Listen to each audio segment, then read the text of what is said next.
Hi guys, so I have these two books that I want to read, and they're both by Jodi Picoult. I have A Spark of Light and Small Great Things.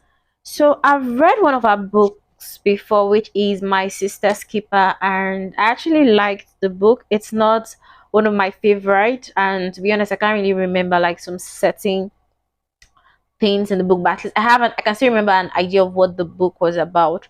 So when I saw these two books, I decided to get them since the book that I've read from her wasn't so bad. So I feel like these books would not really be bad. I didn't read any review on either of them just because I wanted to have a blank knowledge of them. I just wanted to dive into the book without any bias, and hopefully I would enjoy good books. I really hope I actually enjoy good books. It must be like punishment because reading is like I read when I have enough time to read since I have other things I'm doing. So I just hope these books would not bore me. But I'm going to start by reading A Spark of Light, and I will give you guys a plot summary or a review when I'm done with both books. But I might just read this all night, and then I would start this tomorrow if I finish this one this night. Anyways, I'll see you guys later to give you guys my take on both books.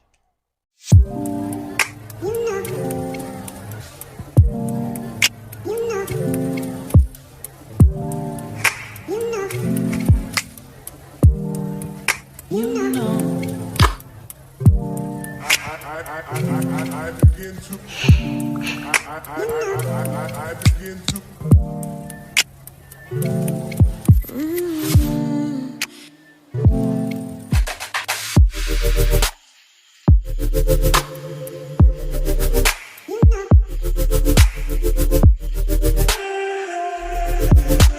So I just finished reading A Spark of Light by Jodi Picoult, and I'm just going to quickly give a plot summary. So the book starts with Ren, who is a 15-year-old girl, her father Huge, who is a hostage negotiator for the local police force. Now when the novel begins, Ren is at the Women's Reproductive Health Service clinic called The Center, which is an abortion clinic. Now, Ren wants to sleep with her boyfriend and she needs birth control, so she plans to get contraceptives without anyone knowing, although she's only 15. Now, she knows that the center staff would keep everything confidential. So she leaves for school as normal, but she skips out on class to make her 9 a.m. appointment at the center. Now, there are other women at the clinic when she arrives.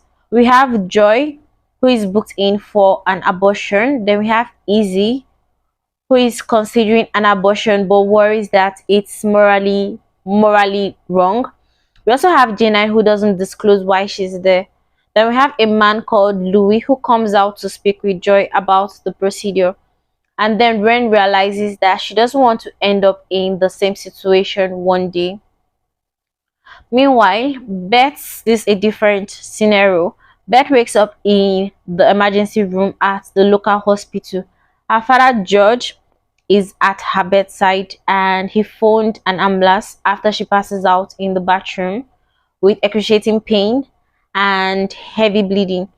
Now, she tells the doctor that she didn't know that she was pregnant, but once George leaves the room, she admits that she wanted an abortion, but the clinic wouldn't go through with the abortion because of her age.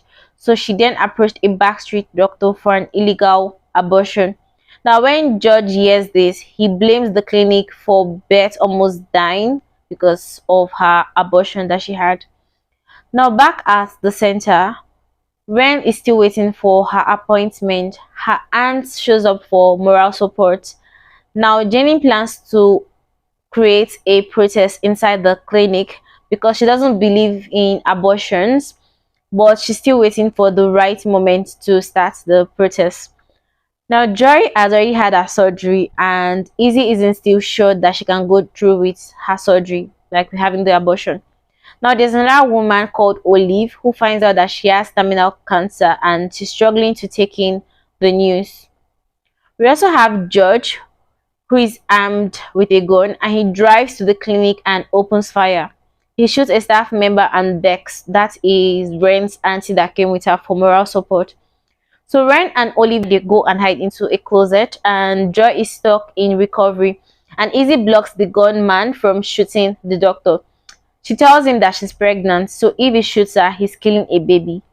Meanwhile, the police and Hugh arrive at the scene, and he still has no idea that his daughter Ren is trapped inside. So the judge makes Izzy round up the hostages, and she sees Olive and Ren in the cupboard, but she pretends they're not there, and Judge doesn't know any better.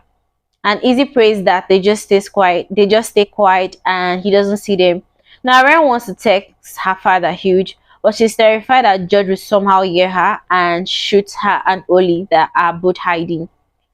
So Huge, that is Ren's father, negotiates a deal with Judge.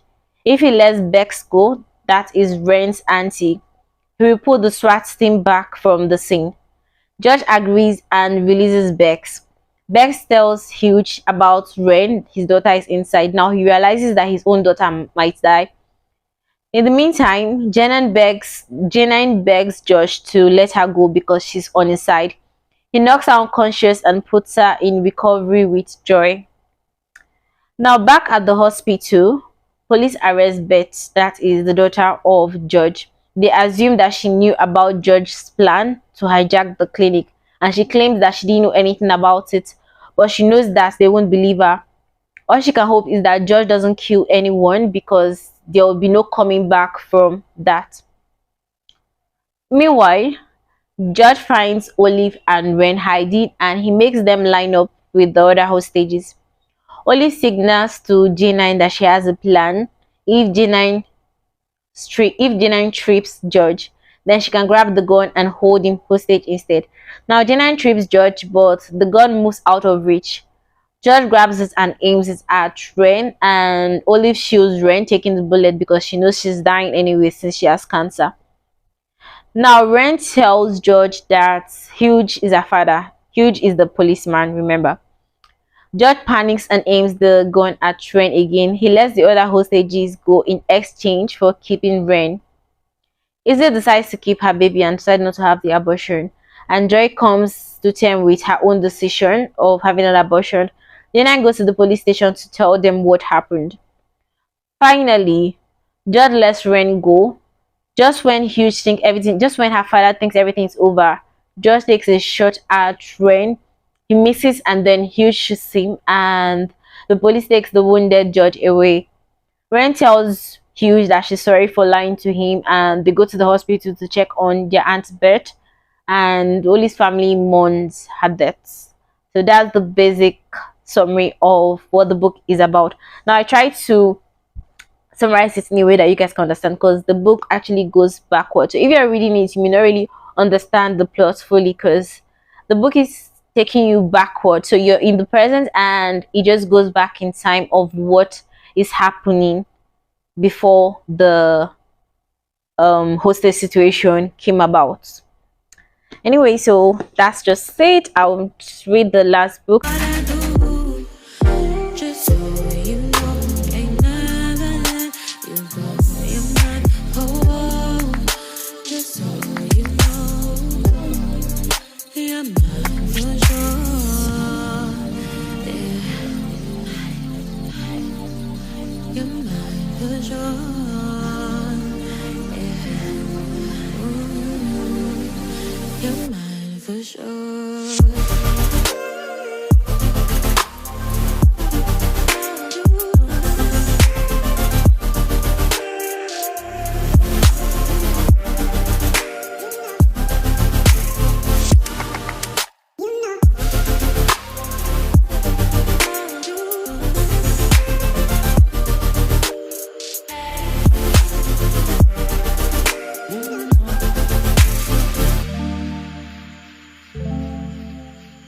So I'm done reading Small Great Things, and the book is written in point of views.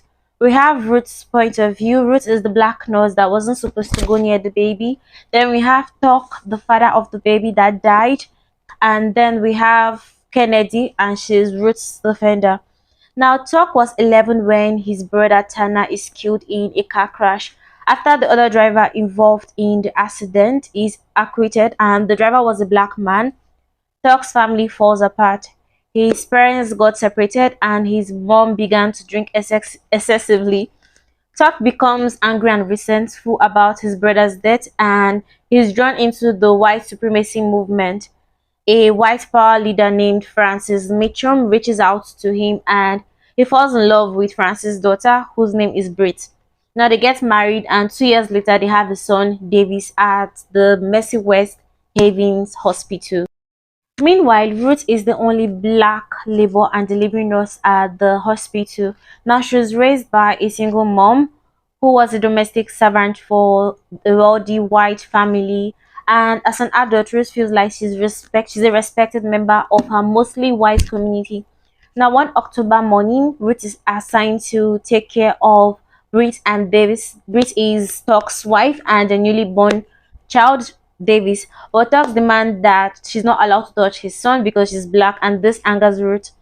Now, the next morning, Davis's nurse asks Ruth to watch him, and then they discover that he's not breathing. So Ruth tries to help him, but she isn't supposed to touch the newborn baby because of his father's request. So she stops herself. Now, just then, the charge nurse arrives and a team tries to revive Davis and give him CPR, but he ends up dying. Now, because of this, the family of Davis, that's Tuck and his wife Brit, actually thought that it's Ruth's fault, that she's the one that killed their newborn baby, because they felt maybe she felt bad that they asked her not to touch the baby and out of revenge she decided to kill the baby. But that wasn't the case, and then they took her to court trial, and it was like a very long trial, but at the end of the day they sorted out everything. Now, this book is not really my cup of tea. I didn't really enjoy it, to be honest, but since I already started, I had to like finish it. It was quite a really boring book, I'm not going to lie, and I would give it a 3. I was going to give it a 2.5, but I felt that was too low, so I would just give it a 3 point. But it's not my cup of tea. Is one book that I would not remember. I don't think I'll remember the details later on, and it's one book that I don't think I would want to read again.